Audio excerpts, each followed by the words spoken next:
My name is Samuel Lockridge. I'm the Arts Education Director at the Kentucky Arts Council. And just yesterday, we had the Poetry Out Loud State Finals Contest for 2021. And we have named our new state champion. So just as of yesterday, Emma Robison, who has joined us here, has claimed the title of 2021 Poetry Out Loud Kentucky State Champion. So first and foremost, congratulations once again to Emma. You have made your school and your community and your state very, very proud. So Emma made it through 3 rounds of virtual poetry recitation and is now the winner of $200, and her school will now receive $500 for the purchase of poetry materials. And she will also go on to compete in the national finals contest for a grand prize of $20,000. How about that? So Emma is Emma is many things. Emma is the Vice President of Student Council, Co-Ed Y President, Senior Leader in the Fellowship of Christian Athletes, member of the Marching Band, Pep Band, Concert Band, Color Guard, Winter Guard, active member in Pride Masters, Art Club, Literary Club, Environmental Club, Beta Club, Book Club, the Varsity Tennis Team, Academic Team, Future Problem Solving Team, and Sources of Strength. I don't know how you had the time to prepare for Poetry Out Loud, Emma, but how does it feel? How do you feel to be the new state champion? I am absolutely elated. I'll admit, coming into it, I had no clue. Like, I had no hope of getting it. And then we started listening to everyone else's poems, and I was like, no way, this is not going to happen. And then it did. And I was like, that did not just happen. I was in utter disbelief, but I'm so excited about it. Awesome. Yeah. Well, it was really inspiring to watch. It was, yeah, I love this program so much, and getting to see young artists really find their own voices it makes me feel like everything that I do at the Arts Council is really worth it. So again, congratulations. It was awesome. And so you chose the poems Immortal Sails by Alfred Noyes, The Children's Hour by Henry Wadsworth Longfellow, and Women Who Love Angels by Judith Ortiz Coffer. Why did you choose these poems from the Poetry Out Loud anthology? Like, what was it about them that spoke to you? Well, for Immortal Sails, since it is my senior year, I wanted to do a very Carpe Diem style, let's live in the moment poem, something that I could relate to and that my students could relate to, since that was a poem that I used to compete on the school level.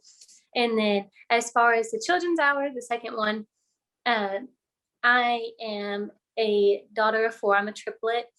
And one of my favorite times was when my dad would get home from work and we would surprise my dad, which is the theme of the poem, is the daughters sneaking up on their father and playing around with him. So that was like a childhood memory for me.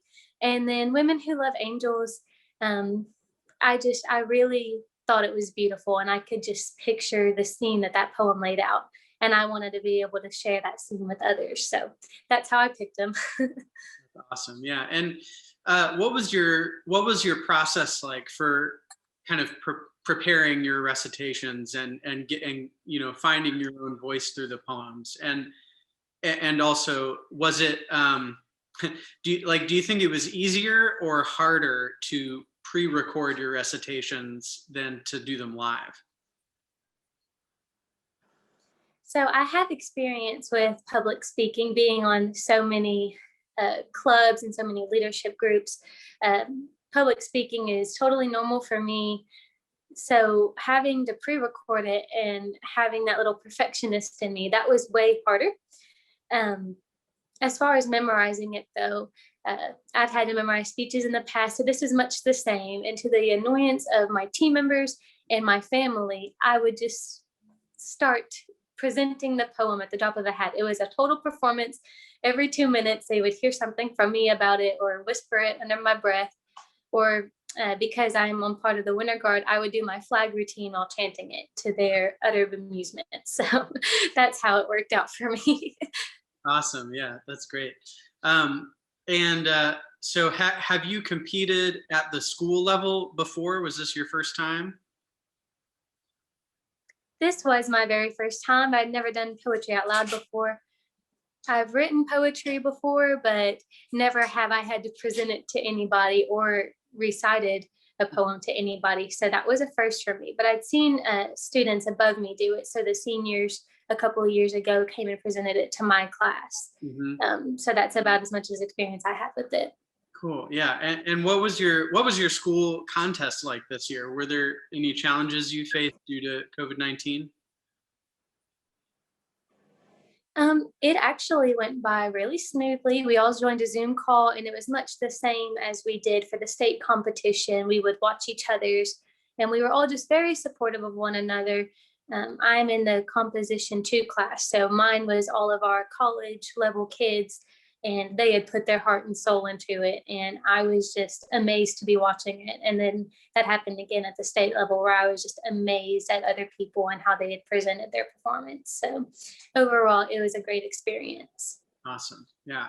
And this is actually, so this is the second state championship win in a row for your school, for Allen County Scottsville High School. In 2020, Sky Kozlowski was the winner. So do the two of you get like a special VIP lounge in the English room or something? Oh, I wish, but we did share a corner of the classroom in forensic science, and we got to talk about our poems a little bit there. Unfortunately, I don't see Sky very much this semester, but she has reached out to me a little bit about it. So that's great. Yeah. Awesome. Well, it's very clear that you must have some wonderfully supportive teachers there at your school. That's very evident. Are there any of them that you'd like to shout out or thank? The entire English department, of course, they've all pretty much set me up to be able to write and communicate poetry. Miss Williams, of course, was the one that helped me get to this point. She is my teacher this year. She was running Poetry Out Loud for that.